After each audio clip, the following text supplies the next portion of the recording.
Good day, viewers. You're welcome once again to another interesting time with Church Tutors. And we want to believe that our previous videos has been very helpful in our learning. Today, it's going to be a continuation of the series, sequence, and pattern that we started some time ago. We have actually looked at arithmetic sequence, and today we are looking at geometric sequence.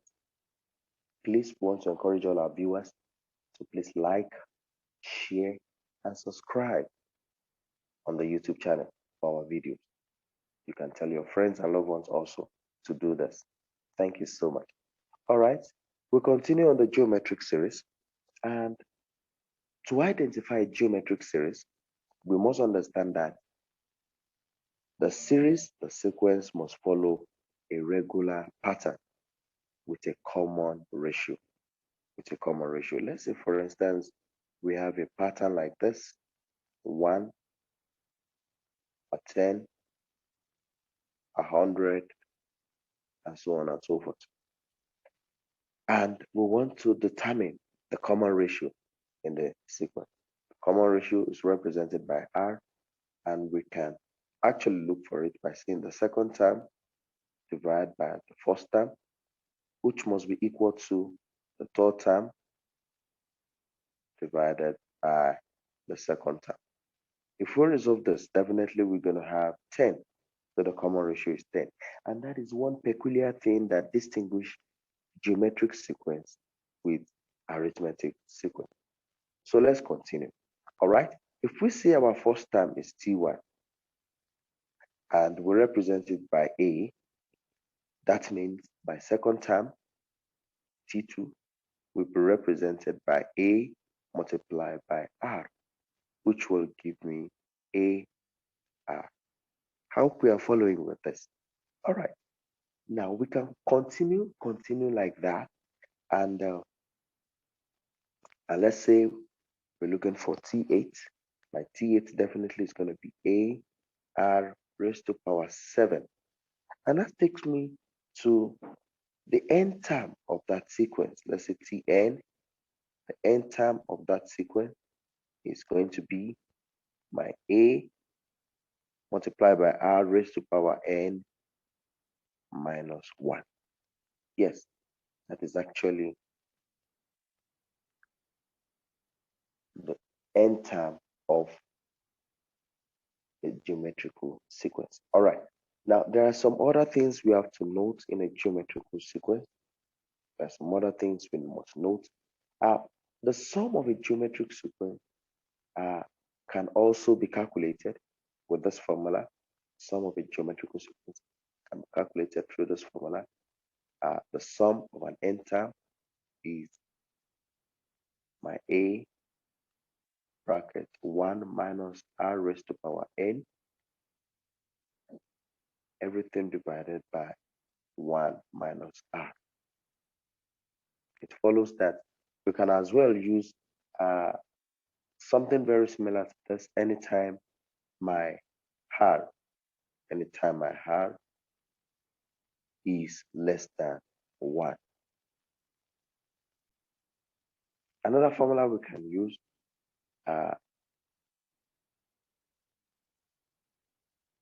we can have my A bracket R raised to power n minus 1 divided by R minus 1.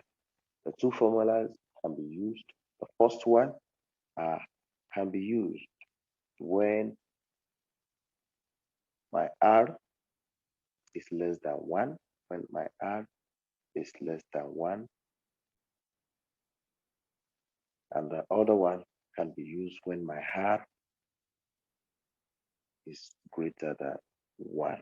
Okay, all right. Now, before we start some questions, sometimes we might have some sequence, some series that are to infinity. Anytime we are given something like this, it will be stated in the question. And for sum to infinity,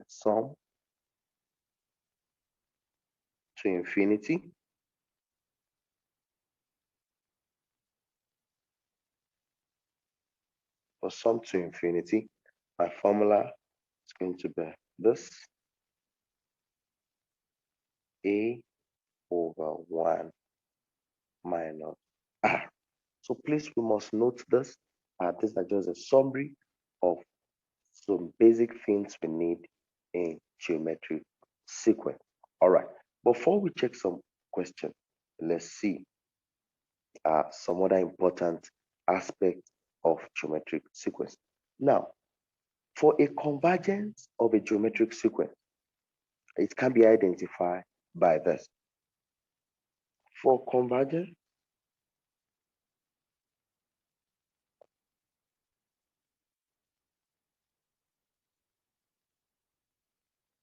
of a geometrical sequence,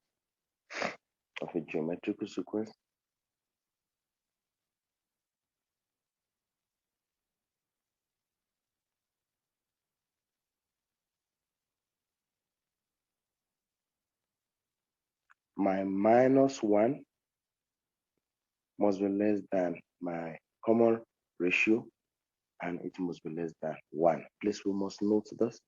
This is very, very important. For convergence of a geometric sequence, my minus 1 must be less than my common ratio and must be less than 1. While for divergence,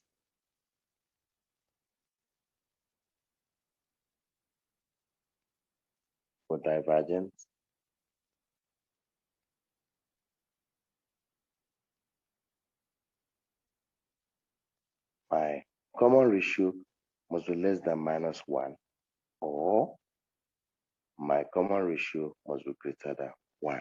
It's just like the opposite of the convergence. Please, we must note this. All right, now let's go on. And see some questions. Let's go on and see some questions. So our first question today is seen on the screen. That's our first question for today. And the question says, my 12th root 2 is a special number in music. On an idealized piano, we all know what piano is. Yes, and the frequency denoted by F in bracket N of the nth key in Hertz is given by that.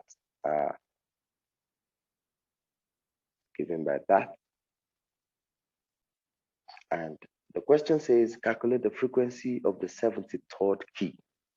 Calculate the frequency of the 73rd key. And number 2 says, determine which key has a frequency of 3,520 Hz.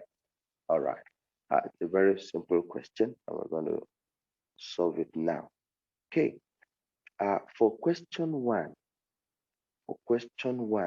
let's look at it. For question one, we have been given the term of that series. That series term has been given, and we were asked to find the 73rd key. So the only thing we put is, so we look for F73.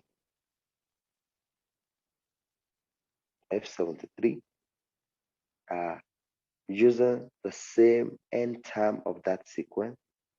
Let's calculate it. We have 12 root 2 raised to power. Now our n will not be 73. So 73 minus 49, which was given. Okay, so 49 and multiply by 440. If we press our calculator for this, we are going to have 170 Hz. Let's check your calculator very well. It's a simple calculation. We just introduce 73 in place of n, and we get our answer. Okay, so let's solve the second question. For question 2, we are asked to determine which key has a frequency of 3,520 Earth. Okay, we are still making use of the end term of the sequence which we were given, and we will introduce this again. We have 12 truths, 12 through 2 raised to power n minus 49. Remember, now we are looking for the key, which is the n, the number, the term that 3,520 Hertz occurs. Okay, so let's follow. Multiply by 440. It must be equal to 3,520.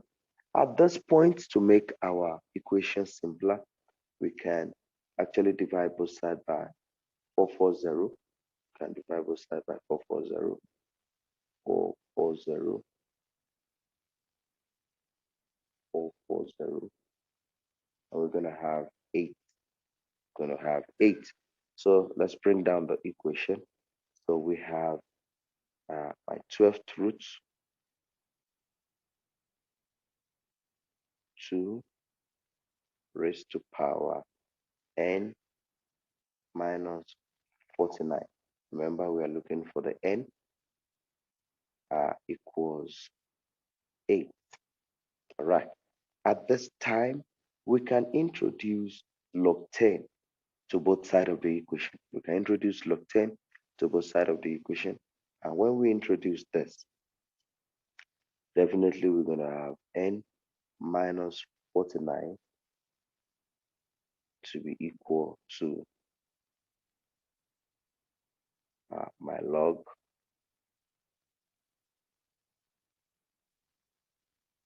root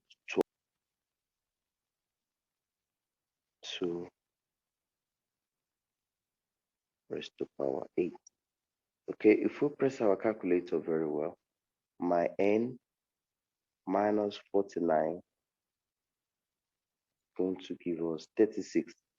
Just press your calculator very well, and my n eventually is going to be, we take 49 to the other side, it's going to be 85, 85th, 85th key. I hope this is explanatory enough, and I believe you've been able to get one or two things from that. All right. We're going to give an assignment for today, and this series continues in the next class, where we're going to look at more questions and solutions on the sequence, pattern, and series. All right. The question for today is seen above on the screen. Please let us make sure we attempt it.